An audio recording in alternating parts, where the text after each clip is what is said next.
နေ့ဗီဒီယိုလေးမှာတော့ hydroponic စိုက်နည်းစနစ်9နည်းအကြောင်းကိုပြောပြပေးသွားမယ်။ဒီဟာနဲ့ပတ်သက်ပြီးကျွန်တော်လေး YouTube မှာဗီဒီယိုမိနစ်20 30စာဝန်းကျင်လောက်ပေါ့ဗီဒီယိုအရှည်တင်ထားတာရှိရဗျာ။အဲ့မှာဆိုရင်တော့ပို့ပြီးတော့အရှည်တဝင့်ပြောပြထားတာရှိပေါ့နော်။ဒါပေမဲ့ဒီမှာကတော့လူတို့ရှင်း9နည်းအကြောင်းလေးကိုပြောပြပေးသွားမယ်။ပထမတစ်ချက်ကတော့ NFT လို့ခေါ်တဲ့ nutrient flow technique ပေါ့နော်။ဒီအာဟာရရေကိုပိုက်လုံးနေဒီ4000ဟောပေါ့နော်ပိုက်လေးတွေလုပ်ပြီးတော့ကျွန်တော်ဖြတ်တန်းစီးသင်းထည့်တဲ့ဟာကို NFT system လို့ခေါ်တယ်။အာဟာရရေကဒီအမြင့်လေးတွေကိုဖြတ်သွားပြီးတော့စိုက်တဲ့စနစ်ပေါ့နော်ဒါကို NFT လို့ခေါ်တယ်နောက်တနည်းကကြတော့ဒီဝါဒကာရှာလို့ခေါ်တယ်သူကကြတော့ပုံတကုန်းကန်ထဲမှာရေဖြည့်ပြီးတော့အာဟာရရေဖြည့်ပြီးတော့ပေါ့နော်အဲ့ထဲကိုသူကဒီပိုက်ပေါ့နော်ပိုက်ထည့်လိုက်ပြီးတော့ပိုက်ကတော့ကျွန်တော်တို့ဘယ်လိုသတ်မလဲလေမှုတ်ထည့်တာပေါ့နော်အောက်ဆီဂျင်မှုတ်ထည့်ပြီးတော့ဒီအပင်ရဲ့အမြင့်ကိုအောက်ဆီဂျင်ပြည့်တဲ့သဘောနေနဲ့စိုက်တာကိုဒီဝါဒကာရှာလို့ခေါ်တယ်အဲ့ဒီအောက်ဆီဂျင်ပိုက်ကိုဖြုတ်လိုက်ပြီးတော့ဒီကန်ရေတကန်တွေကိုပေါ့နော်အာဟာရရေထည့်အာဟာရရေနဲ့ထည့်ဆိုင်တဲ့စနစ်ပေါ့နော်အဲ့ဒါကိုတော့ cracky မိမိလို့တဲ့စနစ်ပေါ့နော် cracky စနစ်လို့ခေါ်တယ်နောက်တနည်းအားကျတော့ကျွန်တော်တို့aeroponic လို့ခေါ်တယ်ပေါ့နော်သူကတာဝါတိုင်ကြီးပေါ့နော်ပုံထဲမှာလည်းပြထားပြီးတယ်သူအာဟာရရေကိုပန့်နဲ့စုပ်တင်နေအပေါ်ကနေပြီးတော့ sprinkler လို့ပုံစံပေါ့နော်ရေကိုဖြန်းပြီးတော့ချတယ်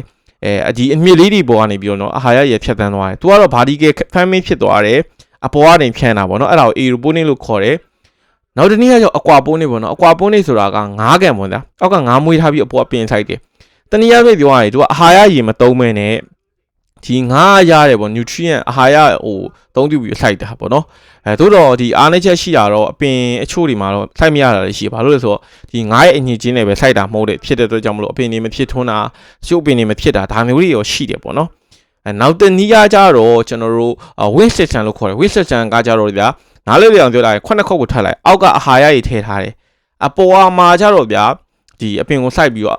မီဒီယာတစ်ခုနဲ့စိုက်ပြီးတော့ဂျားကန်ပေါ့နော်ပိုးကျိုးတို့ဝါကုန်းကျိုးတို့နဲ့အာဟာရရေလေးကိုဒီအာဟာရရေနဲ့ဒီအပေါ်ခွက်နဲ့ကိုချိတ်ဆက်ထားပြီးတော့လှုပ်အောင်လုပ်ပေးတဲ့စနစ်ပေါ့နော်ဒါကတော့တချို့တော့အလှပန်းမင်လေးတွေအိမ်မှာ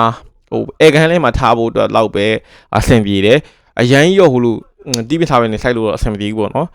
နောက်တနည်းကြတော့ flag and drain ပေါ့ flag and drain ကတော့ပုံပုံကန်တွေကိုပဲသူကရေထည့်တယ်ရေဖောက်ချတယ်သူ့မှာသူပြောတဲ့အတိုင်းသူစာလားအတိုင်းပေါ့နော် flat and drain ဆိုတဲ့အတိုင်းပဲရေကိုကျွန်တော်တို့မော်တာနဲ့မောင်းတင်တယ်ပြီးရင်မော်တာပိတ်ပြီးတော့ရေဖောက်ချတယ်အဲ့ဒီအတွက်တိုင်းမာတွေဘားတွေကလှုပ်ရတဲ့ကြောင့်မလို့ဒီကောင်မားဆိုရင်နီးပညာလိုအပ်ချက်များတယ်ပေါ့ဗျာများတဲ့ခါကျတော့တိတ်လူတွေကတိတ်ပြီးတော့အောင်ထားပြီးတော့ဒီရုပ်စာကိုတိတ်မဆိုင်ကြဘူးနိုင်ငံကျွန်တော်တို့မြန်မာမှာမဟုတ်ဘူးဒါနိုင်ငံတကာမှာလည်းတိတ်မဆိုင်ကြပါဘူးဆိုတော့ခုဆိုစိုင်းနီး9နီးကြောင်းတည်သွားပြီမိတ်ဆွေတို့တည်ကျင်တာလေးပို့ပြီးရှင်းပြကျင်တာလေးရှိရင်ကိုမမှန်သွားလို့ရတယ်တစ်ခုချင်းတီကိုလည်းကျွန်တော်ဗီဒီယိုလေးထပ်တင်ပေးပါမယ်ကျေးဇူးများတင်ပါတယ် like follow လုပ်ခဲ့ပါ